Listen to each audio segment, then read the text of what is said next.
Welcome to the Stellar Vault. Say hi in the comments to awaken the archive. Then like, subscribe, and let the tale begin. The year was 2027. The day? Wednesday, July 14th. A warm, forgettable midweek in summer. Most kids his age were outside, tangled in beach towels, sunburns, and half-finished sodas. But Frank Taylor, 14, wiry, quiet, with short brown hair and a mind sharp as broken glass, wasn't like most kids. He wasn't outside. He was doing what he did best. Hacking. Not for money, not for fame. Just the thrill of it. For Frank, it was never about breaking the rules. It was about understanding the ones no one knew existed. The kind buried beneath layers of protocols and obfuscation. The kind only noticed when someone like him found the cracks. He sat cross-legged on his bedroom floor, tapping keys in a rhythm only he could hear, like a code being spoken to someone who wasn't listening.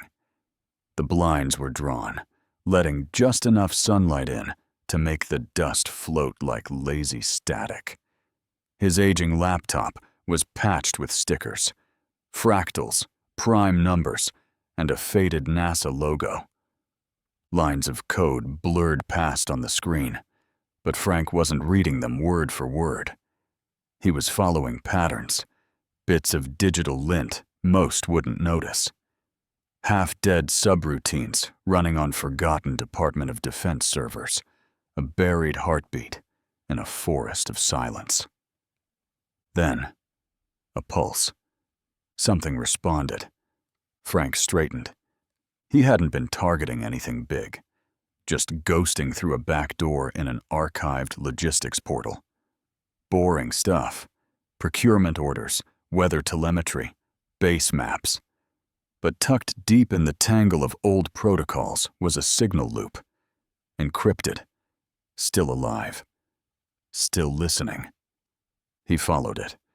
It led to a node he'd never seen before. No tags, no department, no timestamp. He tapped return. The screen flickered black. A line of text appeared, faint and cold. Stellar Vault Protocol. Access chain unsecured. One folder. No icon, no file metadata. Just a label. SVP-A001. Frank hovered over it for half a breath. Then clicked. Inside, thousands of files. Most were corrupted. Empty. Locked behind encryption he couldn't break. But some were readable. Data simulations, event trees, probabilities. He opened one labeled non-terrestrial. Response framework. It wasn't a document. It was a nested simulation. Scenarios, branching logic, contact variables. Alien. Not metaphorically, literally. The file referred to non-human intelligence protocols, planetary quarantine procedures, long-range genetic modeling. Another, Humanity Survival Forecast Rev.19. This one was worse. It plotted Earth's collapse across 37 different variables: ecological destabilization, AI rebellion, space-based threats, unknown cosmic events. One branch ended in the phrase, council intervention. Another, species reclamation. Frank stared at the screen, pulse like thunder in his ears. This wasn't science fiction. This was planning, prediction, preparation. There was no user interface, no agency badge, no way this was meant to be public. He knew what this was, a black archive, kept off-grid, and forgotten. Until now. And now he had seen it. Frank pushed away from the desk, spine pressed to the wall, breathing like something had broken loose inside him. His instincts screamed to shut it down. Wipe it. Pretend it never happened. But another part of him, the part that chased patterns, that lived in equations, refused. Instead, he opened his email. Not to a journalist, not to some conspiracy forum. He sent it to Mr. Thomas, his old math teacher, retired now, but still the only adult Frank trusted, the only one who ever saw his potential without treating him like a lab rat. To u.thomas47@edwarchive.org. Subject: Need your brain. Mr. T, you found something weird. It's not math, but it feels like it is. You're the only one I trust to look at it. Sending a fragment. FT. He attached a single decoded text block, harmless on its own, but enough to hint at the depth of what he'd found. Then he did something smarter. He uploaded a compressed backup of the archive to an old university server he'd been using for sandbox tests, buried it in a dead folder chain. Disguised as an audio research project. Password locked it behind a 16-digit cipher only he could remember. When it was done, Frank unplugged the Ethernet line, shut the lid, and let his breath go. Sharp. Shaky, like he'd just surfaced from underwater. Then, he saw it. He stood to head downstairs, but froze mid-step. Out the window, through a narrow slit in the blinds, a black SUV rolling to a stop beneath the elm tree at the edge of the block. Engine silent. Lights off. His mom wasn't home. She was visiting a friend at the hospital, not far from their neighborhood. No one else had a key. Something gnawed at the edges of his nerves. A sensation like something invisible had leaned too close. Frank sat on the bed, motionless. The fan ticked on the desk like a countdown he couldn't stop. The TV mumbled in the background.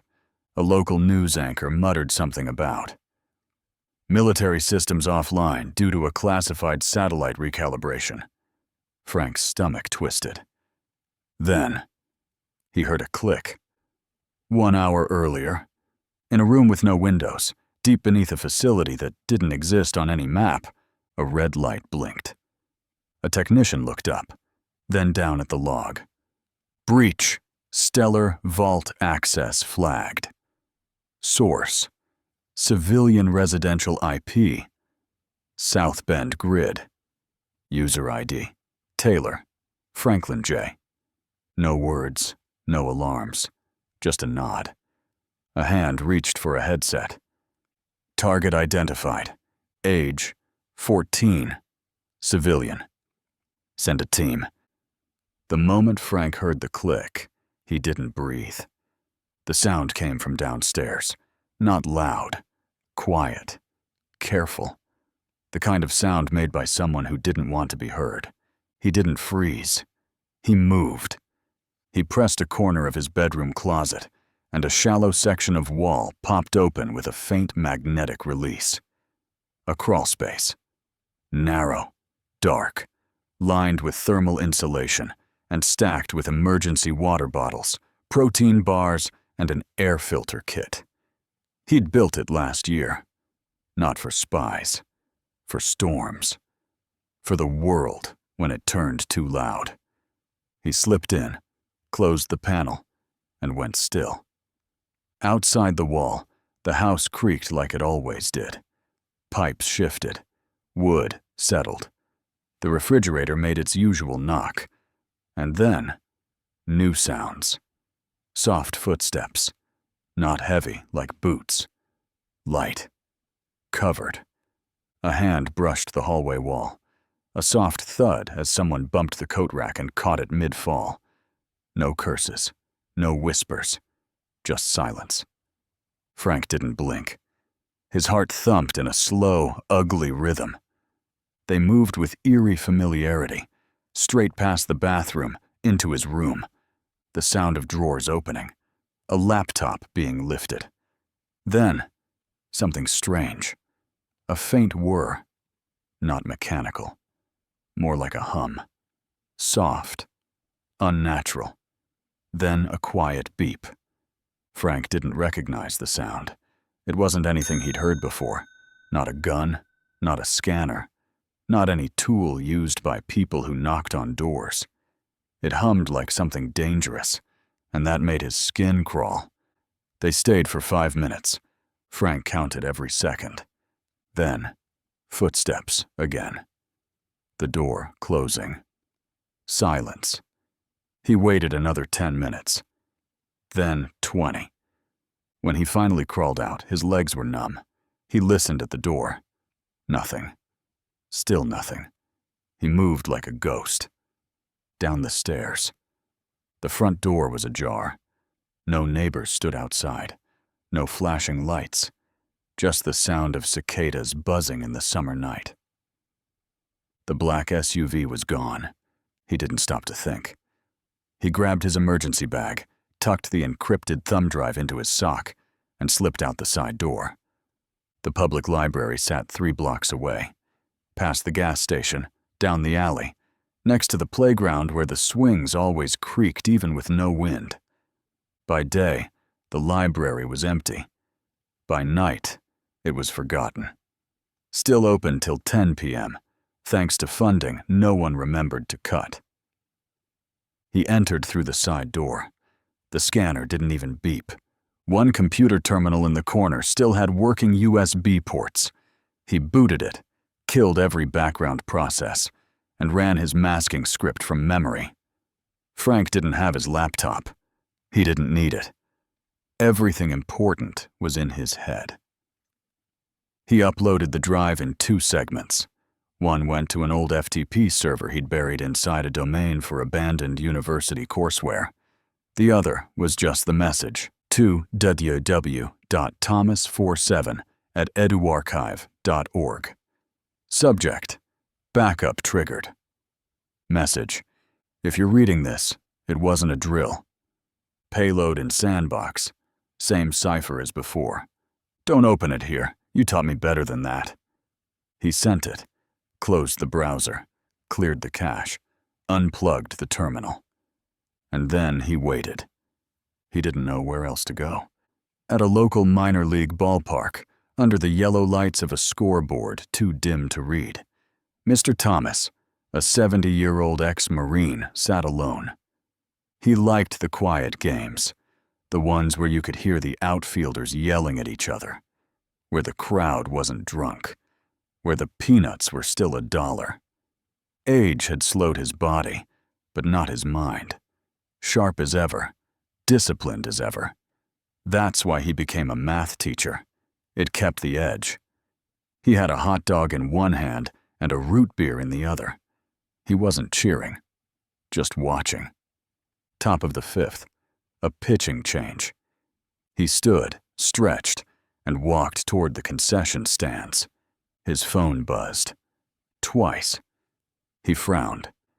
He hadn't received 2 messages in a row since 2022. He stepped into the restroom hallway, opened the phone, and saw the sender. His stomach turned to ice. Frank Taylor. One message was plain text.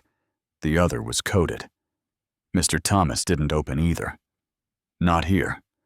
He threw the rest of his root beer away, turned around, and left the stadium without a word.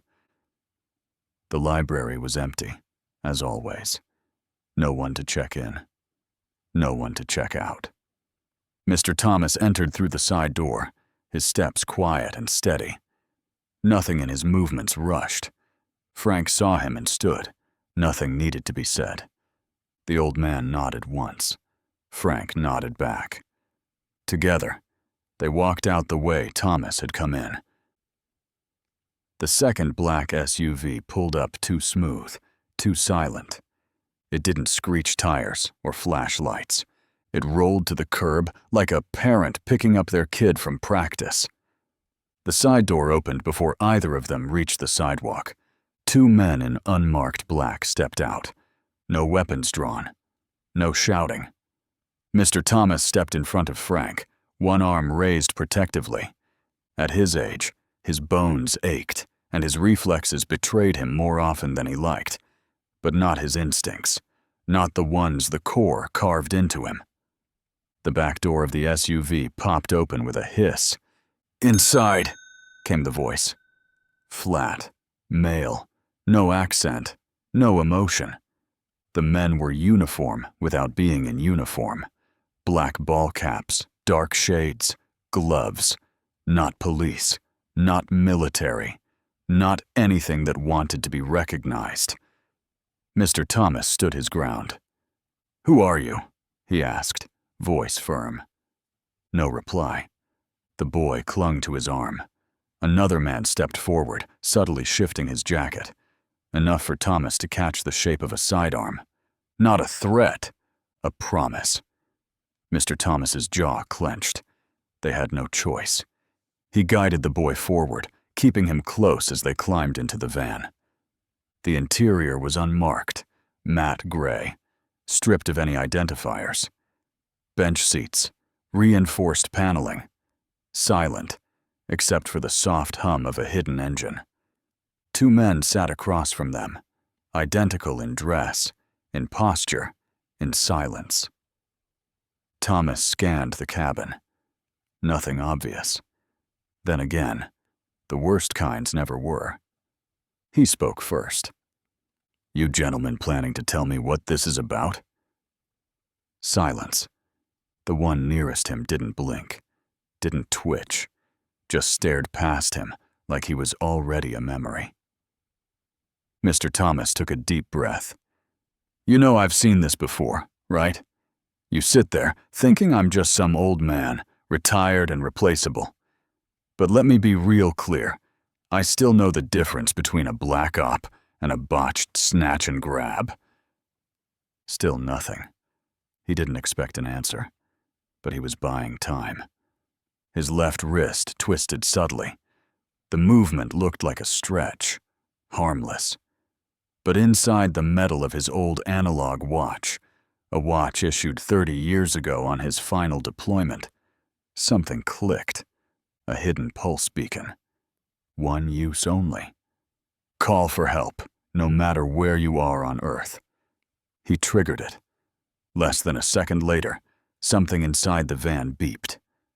A small panel above the rear view lit up, glowing orange. One of the men jolted slightly. More reaction than any of them had shown so far. He looked at Thomas. "How do you have—" "Shh," the other one snapped, sharply. They both stared at Mr. Thomas now, not with annoyance, with surprise. Thomas narrowed his eyes. "Didn't think I still had clearance, huh?" Frank felt the shift in the air, subtle, but real. The two men weren't so overpowering anymore. Whatever device was hidden in his teacher's watch had just changed something. "They know you?" he asked quietly. "They're too young for that," Thomas replied. "But someone above them? Yeah, someone knows exactly who I am." Silence again. But it wasn't the same kind. Because the beacon wasn't just a panic button. It was a direct line to one man. Craig Hammond, a name spoken in closed rooms. A man who didn't exist on paper, but whose phone calls were answered by heads of state. Years ago, Hammond had made a promise to Thomas. After everything, the missions, the silence, the loyalty, if he was ever in real danger, help would come. And now that promise was live. Somewhere, a secure channel had just lit up, and someone at the top of the food chain was already watching. No one saw the kidnapping, except one man. His name was Dale Carter. He drove an ice cream truck through another neighborhood and was heading home after his shift. It was still daylight. Summer nights came late, and this one hadn't even started to dim. He had just turned onto the street when he saw them, the kid and the old guy, being ushered into a black SUV. He remembered it because the SUV didn't have plates, because one of the men wore gloves in the middle of July, because Frank looked right at him as the door closed. The SUV didn't blindfold them. That was the first sign. Mr. Thomas had been in enough covert operations to know what it meant. No covered eyes meant no return trip. One way in, no way out. Frank didn't speak. He sat beside Mr. Thomas in the back, trying to make sense of anything. The vehicle moved fast but smooth. Military-grade suspension, armored plating. Not some low-budget abduction. Thomas leaned slightly, enough to cover Frank's frame with his own body in a subtle protective shift. Just in case. They arrived at the facility after 40 more minutes of weaving through unmarked roads and automated gates. Frank didn't recognize the location, only that it was remote, surrounded by rock and silence. They were escorted into a white room that looked part lab, part hospital. No windows, no clocks. The walls hummed faintly with a low electronic frequency. The guards left without a word. The door locked behind them. Thomas didn't sit. He scanned the corners, the ceiling, watching. Frank sat quietly, nerves coiled tight in his stomach. Then, with a soft hiss, a panel in the wall slid open. A man entered. He was in his 60s, tall, lean, military uniform pressed to perfection. His hair was silver, cut close. His eyes were sharp, alert, like they hadn't missed a thing in 40 years. But it wasn't the uniform that commanded attention. It was the presence, power, respect, and just enough danger to warn you this was not a man you wanted to cross. Craig Hammond. "Hey, old friend," he said, walking forward and embracing Mr. Thomas. "Wasn't expecting to meet you like this." "Neither did I," Thomas replied, returning the hug with the stiffness of old muscle. "You pulled the old beacon," Hammond said. "Didn't expect it to still work." Thomas shrugged. "Didn't expect you to still answer." Craig smirked. "I answer when it matters." He gave Frank a brief nod, then looked back at Thomas. "My student," Thomas said, "and a bright mind. Frank Taylor, the one who found what your people buried." Hammond turned toward Frank, studying him. "He's only 3 years younger than Silver," he said quietly. "My oldest." There was something in his voice. Regret? A flicker of fatherhood behind the iron. "You know the protocol," he said, his tone shifting slightly. "Professional again. Cold." Frank frowned. Why does he sound like he's sorry for me? But what caught his attention more was the look in Hammond's eyes. It wasn't just authority. It was recognition. The way a father looks at his own son. Frank didn't have a dad. He died in a hit and run when Frank was 3. His mom, a nurse for the elderly, was all he had. Kind, gentle, tireless. Mr. Thomas had been the closest thing to a father figure since. "The boy isn't dangerous," Thomas said. He had no idea what he stumbled onto. He's not some hacker looking to start a war. In a few years, this will fade from his memory like a dream, he added. One he barely remembers. Hammond hesitated. He almost never did. "Thomas." The boy downloaded fragments and uploaded them into a university archive. He even prepared a backup for you. We've already cleared the traces from the university system, but 2 other teenagers accessed it in a shared chat before we got to it. Thomas blinked. "So it's spreading?" "It's escalating," Hammond said, "and we need to protect the project." "I vouch for him," Thomas said. "He's a good kid. Give him a chance to prove it." Hammond was quiet. "We're not criminals, Thomas, but the problem is the boy can't return to his old life." Frank's chest tightened. "Not go back? What about my mother?" he shouted before he could stop himself. "She won't survive not knowing where I am." The room stilled. Frank's voice shook. "She has no one." Hammond didn't move. Then he said, "She'll be told you were placed in a witness protection program for national security. It won't be a lie, but it also won't be the truth." "Let me see her," Frank begged. When I'm older, when I'm 21. Impossible, Hammond said immediately. Frank stood his ground. Then promise me this. On her birthday, every year, someone places a yellow rose at her front door. Hammond paused. It's her favorite. If she sees it, maybe she'll know. Maybe she'll believe I'm alive. Hammond's jaw tensed. I'll make it happen. And, Frank hesitated, if she ever gets sick, if it's the end, I want to see her. Just once. That landed. Hammond met his eyes. If it comes to that, I'll allow it. Frank nodded. I'll help you, he said. I'll work on your project. I'll earn my place. But I promise you, I'll become so indispensable that I'll renegotiate my mother's terms myself. Hammond actually smiled. Not soft, but with approval. I like the way you think. He turned toward a wall console and pressed a handprint scanner. A new screen flickered on, filled with images of sound, complex patterns, resonances, frequencies shaped like music.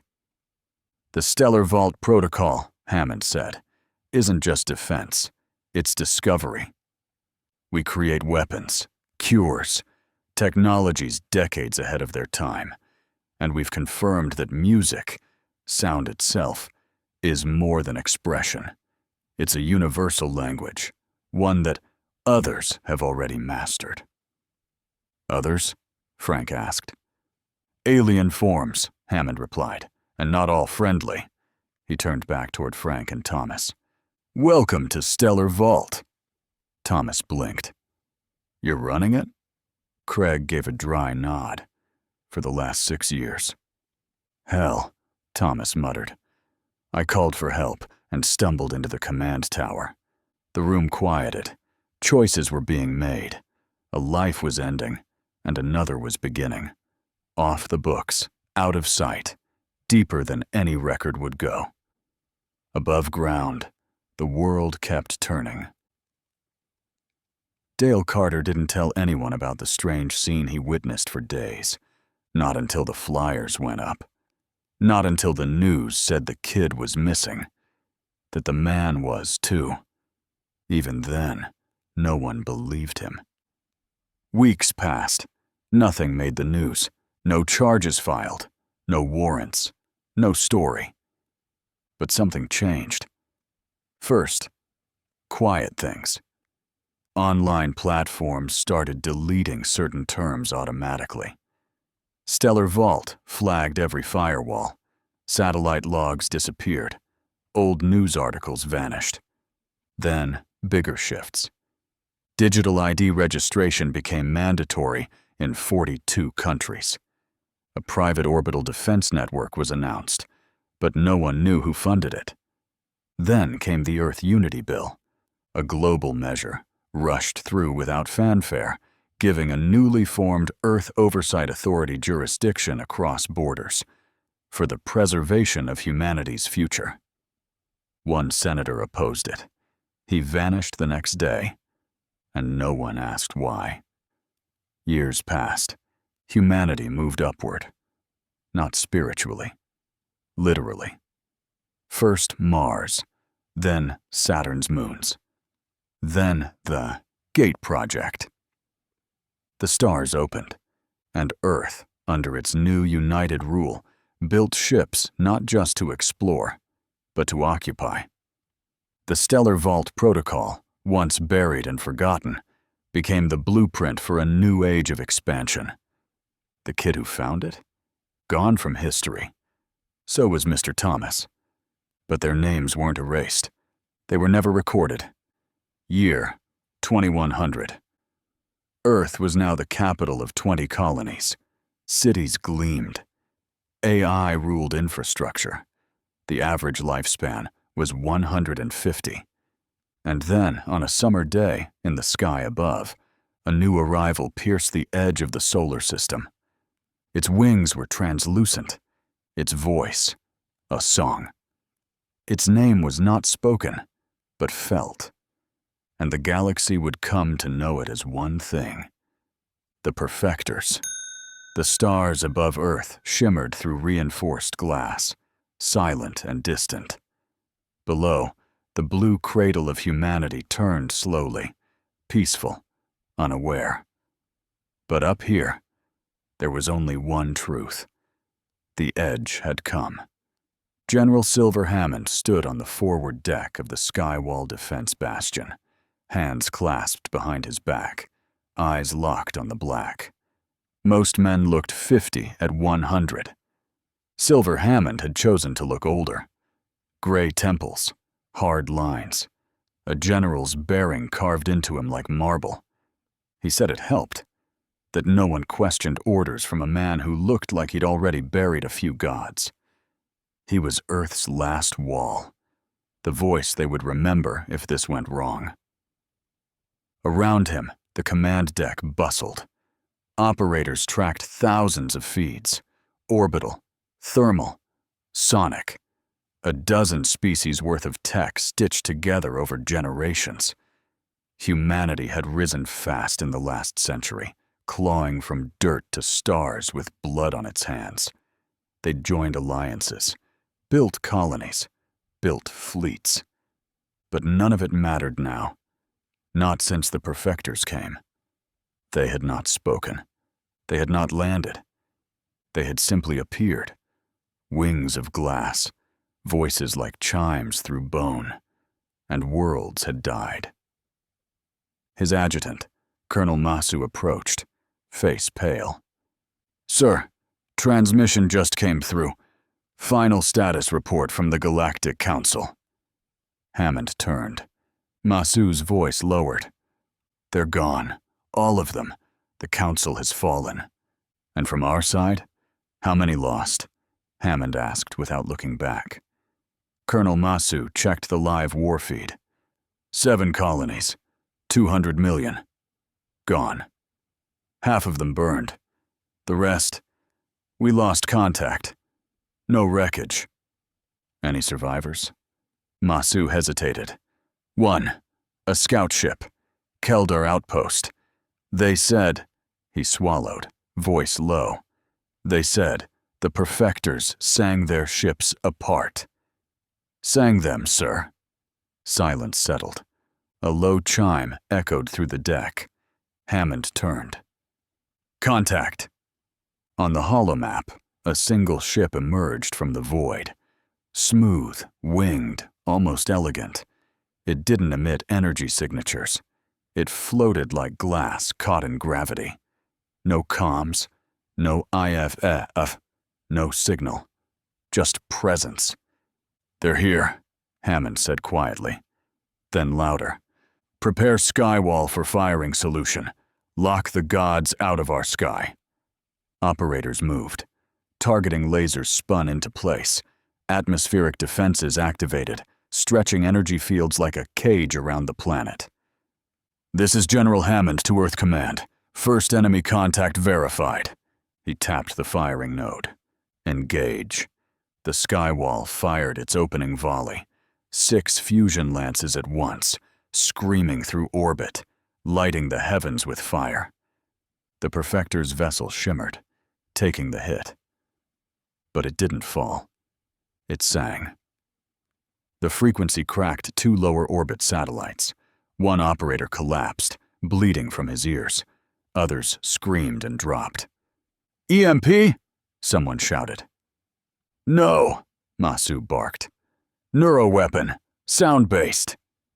Hammond didn't flinch. He moved to the second firing deck himself. "Run the rail array. Full kinetic. Go old school." The second wave struck faster than the first, hypervelocity slugs at near light speed. The alien ship began to shear. Slowly, impossibly, its wings fracturing like crystal under pressure. And then, it died. No explosion, just silence. "Target down," an officer whispered. Hammond nodded once. "Log it, and don't celebrate. That was the scout." Alarms blared.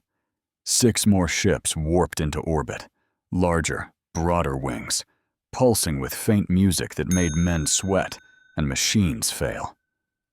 The perfectors had arrived, and Earth answered. Across the planet, sky cannons rose from hidden bunkers. In the colonies, fallback signals were broadcast. And in the sky, ships of every size, born of fear and forged in rage, roared to meet the enemy. "You want Earth?" Hammond growled. "Then you'll take her one crater at a time." The command deck dimmed for a moment as backup power rerouted. Hammond turned to Masu. "Get me Franklin Taylor," he said. Masu blinked. "Directly?" "Immediately. And bring up the vault system. I want him and the old man in the same channel." A few keystrokes later, the hologrid shimmered, and Mr. Thomas appeared. Not the man he once was, but something close. A projection in full clarity. Crisp suit, steady eyes. The same voice that once calmed classrooms and cracked coded war dialects. He stood like he always had, hands behind his back, weight on one leg. Human, and yet not. The AI was custom-built from neural scans and years of behavior logs. The man had died 7 years ago, but the mind had lived on. "Silver," the hologram said, nodding slightly. "Didn't think I'd be rebooted for a planetary extinction protocol." "You're not," Hammond said. "You're here because you're still smarter than 90% of what's left of humanity's think tanks." Flattery. Mr. Thomas glanced around. "Also, true." Another figure appeared beside him, live video feed this time.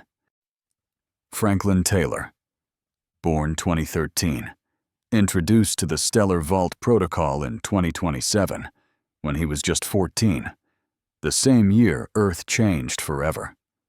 Biologically, Frank didn't look a day over 40. That was thanks to Earth's post-expansion longevity protocols, the same tech that let most people live to 150 and still look like they were in their prime. But in his eyes, the time was real. Every war, every loss, every leap forward that cost too much. He was no longer a boy who stumbled into forbidden data. He was the architect of the stellar vault age. The camera blinked on.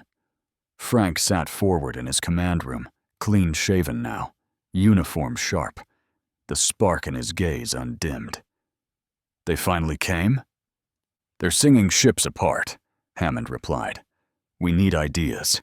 Fast." Frank leaned forward. "How many systems do I get access to?" "All of them," Hammond said. "And if you two can figure out how to fight sound with thought, then Earth has a chance," Thomas finished for him. They looked at each other. One man alive, one machine still thinking.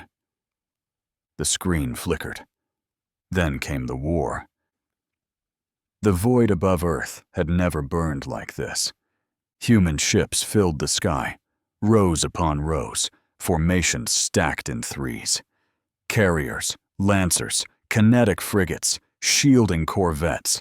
A fleet not made for pageantry, but for the end of things. In the command cradle of the dreadnought Skywall Defense Bastion, General Silver Hammond stood silent, the starlight flickering off his armored frame. His command signals streamed silently to the captains below him. Words were no longer necessary. This was doctrine now.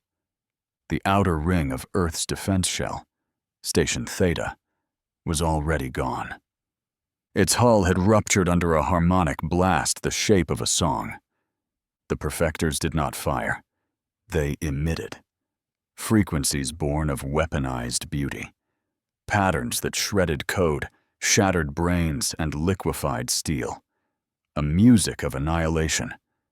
But Earth had learned.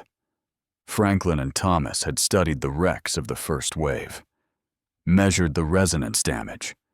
Reinforced hull plating with phase-canceling mesh.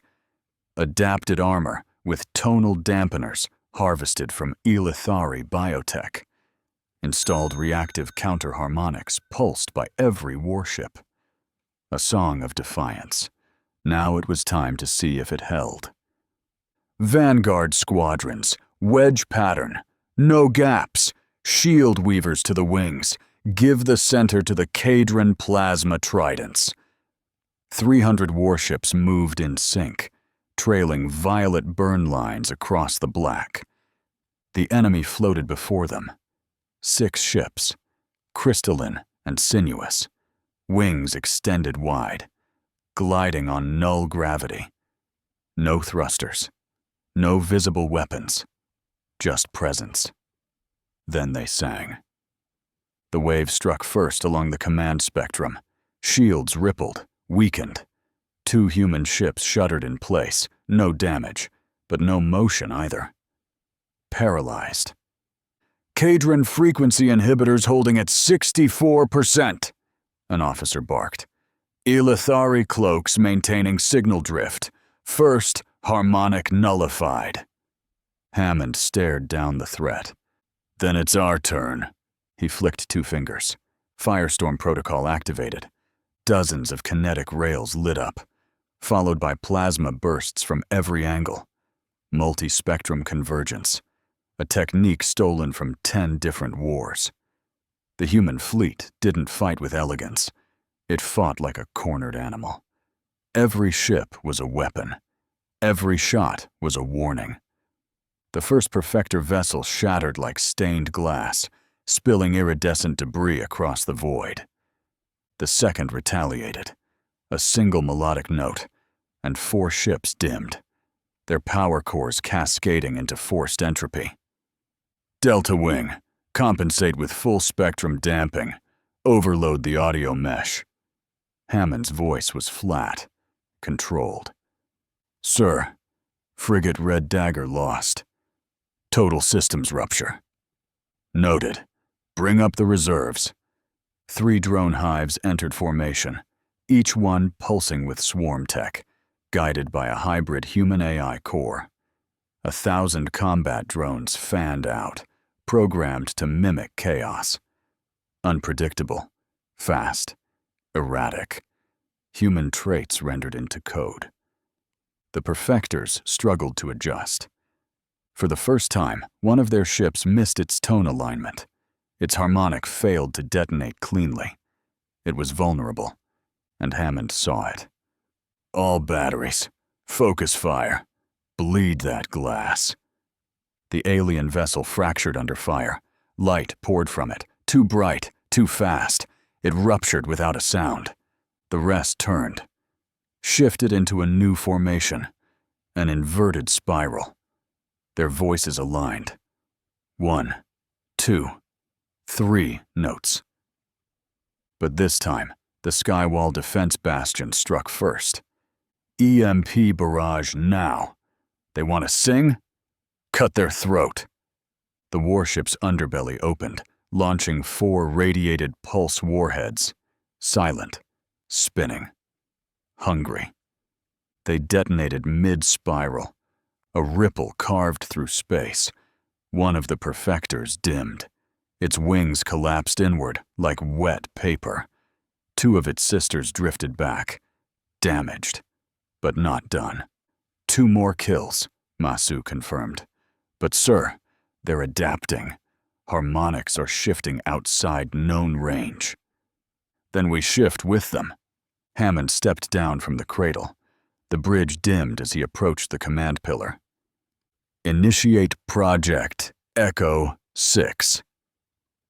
A silence fell over the crew. Sir, that's untested tech. We don't have time to test it. Project Echo 6 had begun as a theory. Weaponized mimicry. A system that could sample an enemy's frequency and then spit it back at them twisted, corrupted. But the risks were massive. If the feedback loop broke containment, it could rupture the minds of the crew themselves. Seal the echo chamber, Hammond ordered. Isolate it from the main systems. No bleed. The signal pulsed. The perfectors sang again, and this time, the skywall defense bastion sang back. The result was catastrophic. The feedback loop fractured one of the alien ship's mid-harmonic. The wave bounced, ripped back through the singing vessel, destabilizing its core. It imploded in a shock wave of light and grief. The last two ships retreated, not fast, not in panic, but curious, watching, listening, learning. "They're going," Masu breathed. "They're falling back." "No," Hammond said, staring at the drifting fragments. "They're recalibrating." His voice dropped. This was just a verse. Later, in the debris field above Pluto, human recon vessels scoured the wreckage. Not all of it was alien. The remains of 3 Earth frigates floated among the shattered crystal. One of the AI nodes had begun singing back, a glitch in Echo 6. It kept singing even after the alien ship was gone. The engineers shut it down. But not before recording the frequency. It was unlike anything human-made. A hybrid, a mutation. Something new. And deep within Skywall, in the War Council room lit by only red screens and dead stars, Hammond watched the loop again. "Sir," Masu asked, "what do we call this one?" Hammond didn't blink. "We call it proof, The wreckage still hadn't finished falling. Earth's orbit was littered with the debris of war, glittering glass from broken perfector ships, twisted steel from Earth's own dead, and frozen curls of plasma vented from Cadron fusion drives. But inside Skywall, no one mourned. There was no time.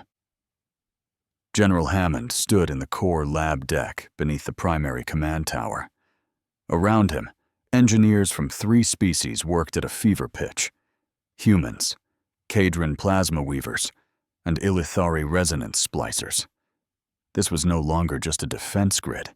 It was a war foundry. And at the center of the room, pulsing slowly on its pedestal, was the newest creation of the war, the Harmonic Forge. "Status," Hammond ordered. Franklin Taylor's hologram stabilized at full resolution on the command deck, broadcasting from deep within the stellar vault facility on Earth. He stood tall, voice calm, posture military. "Everything we pulled from the Echo 6 test, the mimicry loop, the frequency amplification, it's all here," he began. "But this time, we're not just screaming back. We're answering." He tapped into a virtual console hovering beside him. Spectrograms rotated mid-air. Harmonic graphs spiked and shifted. "We extracted 3 frequency cores from the destroyed perfector husks," he said. "Cross-referenced their resonance patterns. Every ship sings in a slightly different key, but they form a layered progression." A nearby Illithari technician, her wings pulled tight in concern, spoke quietly. "They're building a scale. A musical language," Thomas added from behind Franklin, his AI projection flickering into clarity beside him. "More like a code," Franklin corrected. "A kill sequence. Each harmonic is a piece of a larger design. When played in sequence, at the right modulation, it triggers complete structural unraveling in any opposing signal." Hammond's jaw tightened. "And we're sure it's a weapon?" "It's worse than a weapon," said Franklin. "It's architecture. This is how they build, and how they destroy. The songs are both blueprint and execution." Mr. Thomas stepped forward into view. "Which means they're not just attacking us," he said. "They're shaping the battlefield, one note at a time." The Harmonic Forge was shaped like a closed flower, 10 carbon petals surrounding a core of alien glass, reverse-engineered from perfector debris. It didn't hum. It resonated, a slow pulse like a held breath. It was designed not to mimic the Perfector's song, but to compose an answer. Cadron Tech gives us waveform collapse control, Thomas continued. Illithari nodes allow for tonal prediction algorithms, but the trigger, human intuition, Hammond said flatly. Pattern recognition, instinct. Exactly, Franklin replied. The Forge doesn't predict their next attack. It writes one first, a beat of silence. How fast can it compose a full counter melody? Hammond asked. With field harmonics.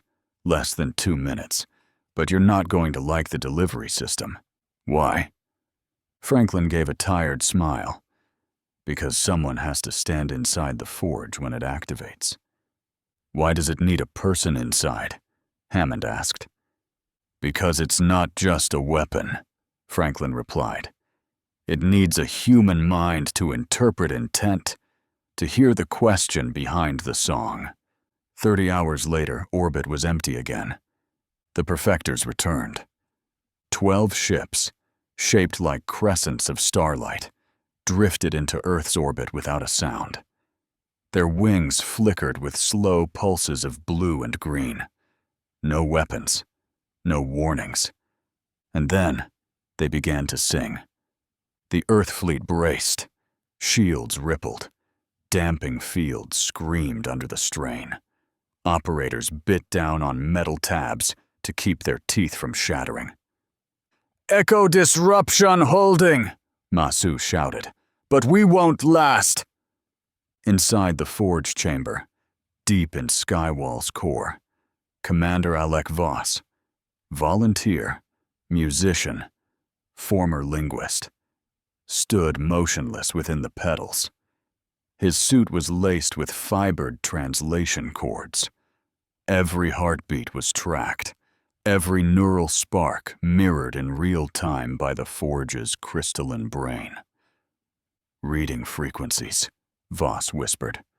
Layered triharmonic, low bass subcarrier at 12 hertz. It's not a weapon yet. It's a question. Answer it, Hammond growled. The pedals opened. The Forge pulsed once, then again. Its core vibrated like a bell from another dimension. And then, the harmonic Forge sang. But not back.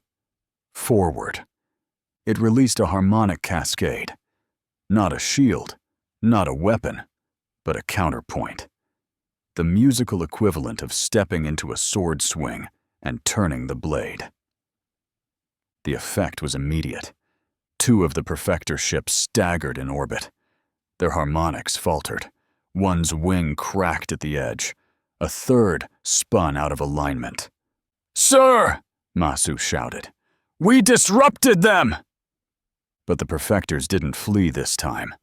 They sang again. Not a note, a chord. The space between ships vibrated, pulling toward the center like folding gravity. A shape began to form in the void. Long, arched, crystalline. A war form. Bigger than anything they'd seen before. What is that? Hammond breathed. A conductor, Thomas answered grimly. They're done experimenting. The harmonic field from the new entity, 300 meters wide, pressed hard on Skywall's outer shell. Light fractured. Systems buckled. Inside the Forge, Voss collapsed to one knee, blood running from his nose and ears. His voice was barely audible. They're calling the melody back. They're trying to overwrite me, trying to undo our song. Can you hold? Hammond demanded. Only one way to find out. The Forge pedals closed again. Voss was locked inside. This time, the Forge didn't sing politely. It screamed. The counter-harmony it launched shredded 2 of the approaching war forms. The conductor flickered and collapsed, its wings folding inward like glass under heat. Energy bursts flared from all 12 Perfector vessels. 6 of them broke formation. But again, they didn't run. They adapted. And now, the song that came wasn't a weapon. It was a mirror. Skywall's entire defense shell echoed it. Every signal, every frequency. Systems began to malfunction.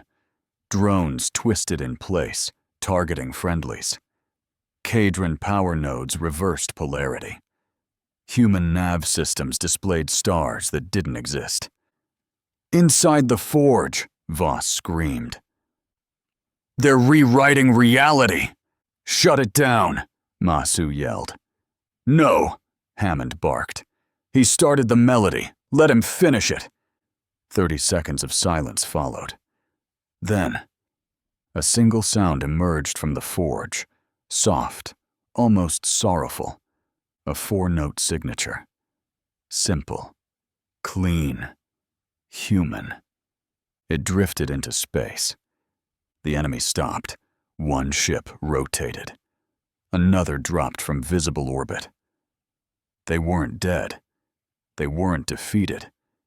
But they were listening. For the first time in the war, the perfectors held their fire. "Did we?" Masu started. "We spoke," Hammond said. "And they heard." The forge dimmed. The petals opened. Commander Voss collapsed, unconscious, but breathing. Later, inside the Skywall war chamber. "They know we can speak their language now," Franklin said quietly, "which means they'll write new ones, stronger ones." "Good," Hammond said. "Then so will we." His gaze turned toward the stars. "The forge is just the beginning. Tell every colony. Build one. Adapt it. Weaponize it. If they want to turn war into song." He paused, voice steel. "Then let us be the loudest voice in the void." They named it the Crownless, not the Perfectors. They had no names, no heralds. But humans needed names to hate. And the thing coming through the heliopause earned every inch of it. After the forge sang, and the Perfectors hesitated, this arrived. Not in retreat, in judgment. A response not to peace, but to defiance. It wasn't a ship. It was a cathedral, miles wide, shaped like a fractured star. Where the others had shimmered with ethereal light, the Crownless burned.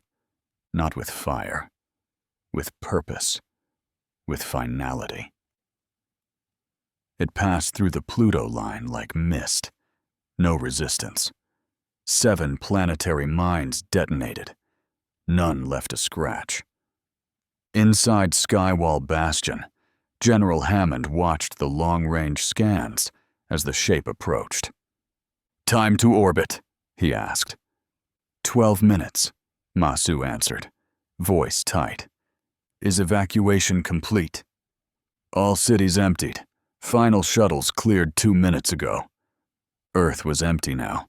Not lifeless, just quiet.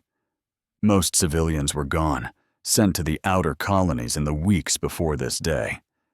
Only defense grids remained, and the ones who chose to stay behind. Those who'd rather die standing than live scattered. "Initiate Omega Grid," Hammond said. Across the upper atmosphere, the last line of defense came online. Orbital rings spun into position. Magnetic lances hummed, tethered between Illuthari beacons. Old Cadron reactors flared with enough power to ignite the upper sky. This wasn't a shield. It was a funeral pyre. "General," Masu said softly, "the Allied fleets are transmitting their final protocols." Screens lit up. Illuthari ships shimmered into view, cloaked wings open, their silence louder than any anthem. Cadron vessels burned bright, formations tight, plasma arrays charged. And below them, Earth's fleet, ragged, half-patched, bruised, ready to bleed. Hammond stepped forward. "To all forces in Grid Alpha, this is General Silver Hammond, Earth Defense Command. We do not survive this day by chance. We bought this hour with blood, and we will sell the next one for twice the price. He looked out at the void. When they enter range, we fire everything. Don't save a shot. Don't wait for a signal. The time for strategy is done. He paused. We are the last line. There is no fallback, no home behind us. Then he raised his hand. For Earth. Thousands answered in kind. For Earth. And then the crownless arrived. It moved like gravity incarnate. Slow, unstoppable. It didn't fire. Every ship that drifted too close cracked open from the inside, as if the bones of space were breaking around it. Then the music started again. This time, no one screamed. They had sound dampeners ready. Neural filters in place. New counter-frequencies fed into hulls and cockpits. They didn't resist the sound. They answered it. With war. The Ilithari were the first to strike. 10 cloaked ships dove toward the crownless and ignited their cores, not to damage it, but to scatter its field. The Kadron followed, their plasma arcs bending space itself as they hit the alien hull. The crownless didn't flinch. It sang louder. One by one, the front line collapsed. But behind every falling ship, another rose. Hammond's voice never faltered. Launch the planet breakers. Now. Deep in Earth's core, ancient mass drivers, never tested, never fired, awoke. 3 projectiles, forged in the dark, screamed upward. Each the size of a city block. Each aimed directly at the crownless. The first was caught mid-air, folded in on itself and gone. The second struck. The third pierced. The crownless shuddered. A crack, small, thin, but real, cut across its wing. Hammond's hands tightened. We can hurt it. Masu's screen lit red. Sir, there's movement inside. Something's coming out. They saw it on the main display, like light bleeding from a wound. Dozens of perfectors, smaller than before, but faster, moving like broken shadows. Boarding units, Masu said grimly. On Earth? No, sir, on us. The crownless was sending them straight into Skywall. All crew to defense positions, Hammond shouted. He looked up once more at the shadow of the thing that had come to end them. You want this planet, he growled. Come take it. The hull screamed. Skywall's outer plates warped as the perfectors tore through them, song-born blades cutting through alloy and gravimetal like paper. Inside, red lights pulsed. Bulkheads slammed shut. Auto turrets activated in a full kill sequence. They came in waves. Glassed wings folded like razors. They didn't move with muscles. They glided. They didn't speak. They sang. And every note was pain. In the war deck, General Hammond stood at the center of chaos. His armor bore 3 lacerations, deep, but not fatal. Yet, his sidearm was empty, his pulse rifle nearly cooked. Behind him, Masu was patching a wounded comms tech, hands slick with blood. Main reactor? Hammond barked. Stable for now, Masu shouted, but we've lost the spinal railgun. Too much pressure on Deck 4. Then we hold the bridge. And they did. For 9 minutes, they held the line. Perfectors fell, ripped apart by brute kinetic slugs, null sonic beams, old-school explosives. But for every one that fell, 2 more replaced it. Until... The song changed. It dropped in frequency.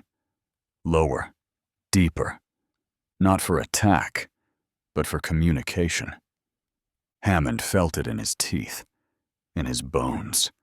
It bypassed language and went straight into memory, into emotion. Images flared in his mind, not words, but impressions.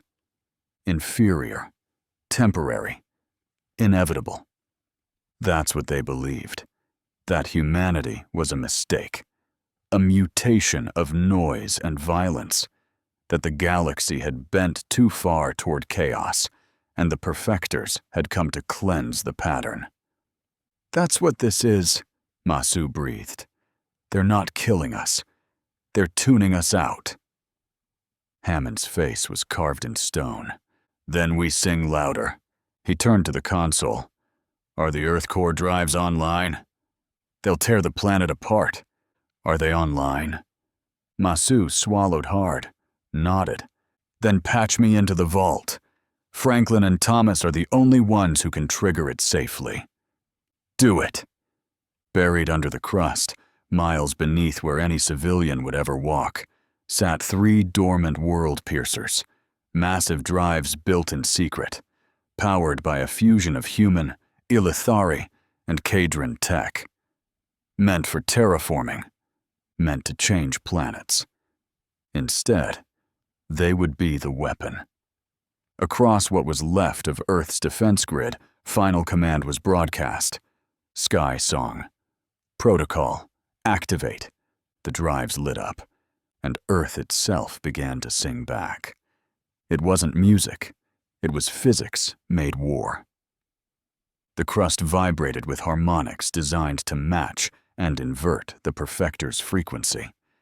Every sound they made, every note, every pulse, every shimmer of control, was turned against them, one by one. The perfectors began to shatter. On Skywall, their wings cracked mid-air. Their movements lost grace. One tried to vocalize a counter-frequency, and it imploded, ripped apart by its own pitch. The crownless, orbiting above, reacted. Its wings folded in. Its lights dimmed. And for the first time since it entered the solar system, it screamed.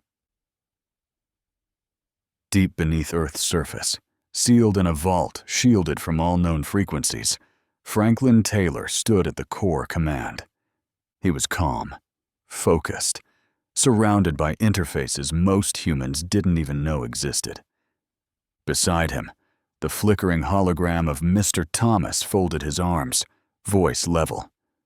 "I taught you well." Franklin didn't look up. "They thought we were blind, that we'd never hear the math in their music." He tapped the final command. "We heard them." And Earth sang louder. In the command bridge, the sound hit like a tsunami. Masu dropped to one knee. Consoles exploded. Hammond stood at the center, mouth bloodied, but unyielding. "Target the breach," he growled. "Full load." "Sir, do it, while it's weakened." Skywall's last functional cannon rotated upward, locking on to the crownless. "Fire!" The beam tore upward, past debris, past burning Boeing ships, past everything. And it hit. The crownless cracked like an egg. Its center folded in on itself, then out again, into nothing. And just like that, the song was gone. In the silence that followed, the underground vault dimmed to standby mode. Franklin exhaled. "It's over." Mr. Thomas's image flickered softly. "For now." "We'll keep listening," Franklin said. "Quietly. Always," the AI replied. "Ghosts do their best work unseen." The battlefield went still. What was left of the human fleet hung like ash in orbit. The Illithari and Cadron survivors sent no words, only light pulses of recognition. Earth was broken, but it was still there. Weeks later, the dust had settled. Earth's surface was scarred, but livable. Survivors emerged from bunkers. Refugee ships returned. The colonies sent back medics, builders, diplomats, and across every outpost, one phrase spread like fire: "We didn't break, we made them." The perfectors were gone, not destroyed, not extinct, changed. Their myth was broken, their perfection, shattered by imperfection, by humanity. And a new alliance formed, not the old Galactic Council, but something leaner, wiser, built not on legacy but on blood. And in that chamber, a new flag was raised, not Earth's, not Illuthari, not Kadron. All three, together. "Let this be our law," said the new speaker. "No species forgotten, no voice ignored, no song left unanswered." And so the war ended not with a final shot, but with a shared vow. A vow remembered in stories, in silence, in scars, and in one place, remembered in stone. There's a crater outside old Chicago. No city around it anymore, just a memorial. At its center, a statue. One man in cracked armor, standing tall. One word at the base, carved in 3 languages: Hammond. And beside it, another statue. Not of a man, but of wings, shattered, fractured, and silent.